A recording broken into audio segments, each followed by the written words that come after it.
Hey everybody, in this next video in our first semester review, we're going to talk about triangle properties and a little bit about congruent triangles. First, we're going to find the value of x and the measure of each angle of this triangle. We know one of them is 86. We've got an 86-degree angle and two more that we'll label with it. The first thing we need to know is that if we add up all three angles of a triangle, every single time they will add up to 180 degrees. So the 86-degree angle plus x plus 4 plus 4x, so those are the three angles of the triangle, will have to add up to 180 degrees.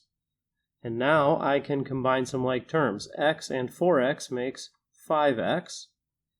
And then 86 plus 4 makes 90 equals 180. Now I can subtract 90 from both sides. 5x equals 180 minus 90 is 90. And then I can divide both sides by 5, and that's going to give me x equals 90 divided by 5 is 18. X is 18. Okay, now part of the directions is find the value of x. So I'm going to put a box around that because I have done one of the things I've been asked to do. Then the measure of each angle. We already know the 86. Then there's one that's x plus 4, so that's 18 plus 4. That's 22 degrees. And then 4x, that's 4 times 18. We can use our calculator for that. 4 times 18 is 72. So the third angle is 72 degrees, and those are the three angles of the triangle. Now, if we want to make sure that's correct, then let's just add our angles. 86 plus 22 plus 72. It should be 180, and it is. So as long as those three angles add up to 180 in the end, then we probably did everything correctly. Next, we're going to draw some triangles. Draw an acute triangle. An acute triangle could look like that. All three angles are acute. Now this one's pretty close to a right angle, but it looks like it's a little bit smaller. I probably could have made it a little bit more clear, but those are three angles less than 90 degrees. Next is a right triangle, and I'm going to make one angle exactly 90 degrees. And to make sure that this is understood as 90 degrees, I'm going to put a square right there in that corner to say that is a right angle. Then an obtuse triangle. One angle must be bigger than 90 degrees. There's my angle bigger than 90. And there it is. There's my obtuse triangle. And last, an equiangular triangle. So all angles are equal in measure. And in order to make sure this is understood as equiangular, I will mark that all three angles are congruent. Then a scalene triangle, one with no sides of the same length. To make sure this is understood as scalene, I can do 1 tick mark, 2, and 3, so none of them are the same.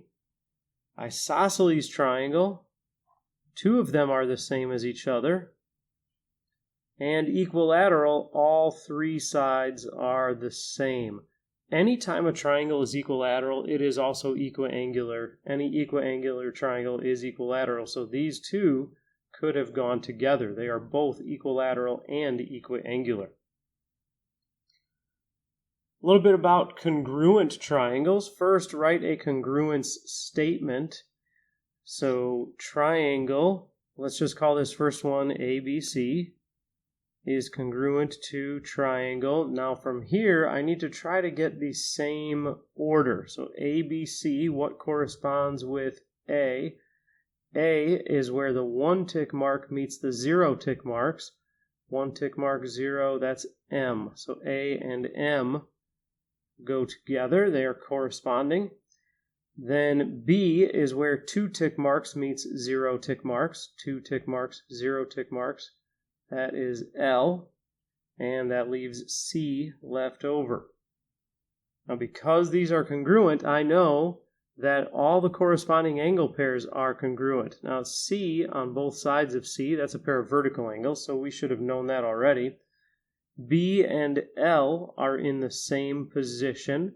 They are corresponding, so they are congruent angles. And A and M are also congruent. So there are my three sets of congruent angles, and my order makes those match up. A and M go together, B and L, C and C. Okay, so now we have a couple of congruent triangles. Triangle GOP is congruent to triangle ACK.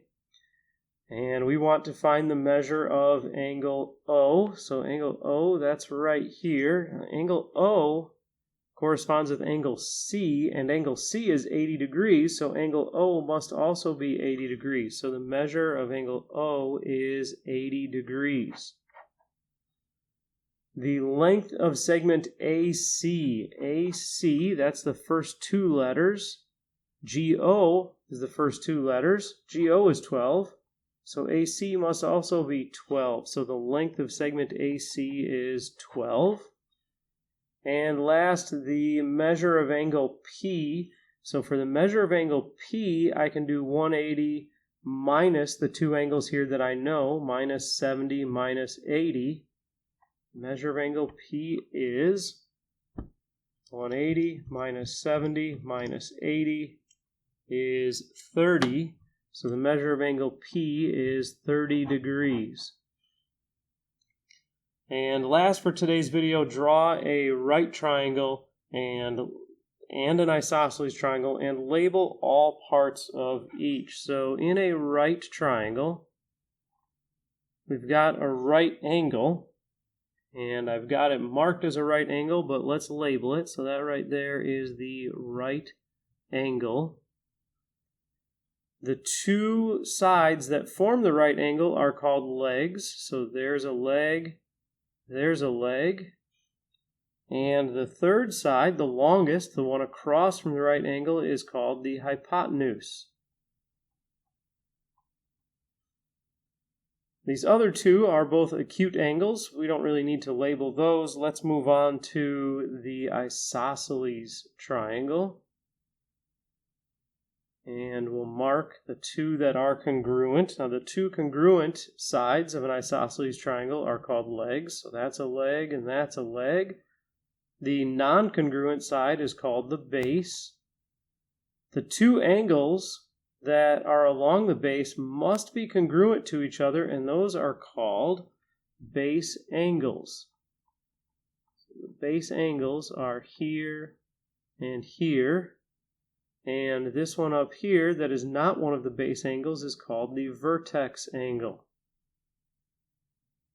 And that is everything we need to label for the isosceles triangle.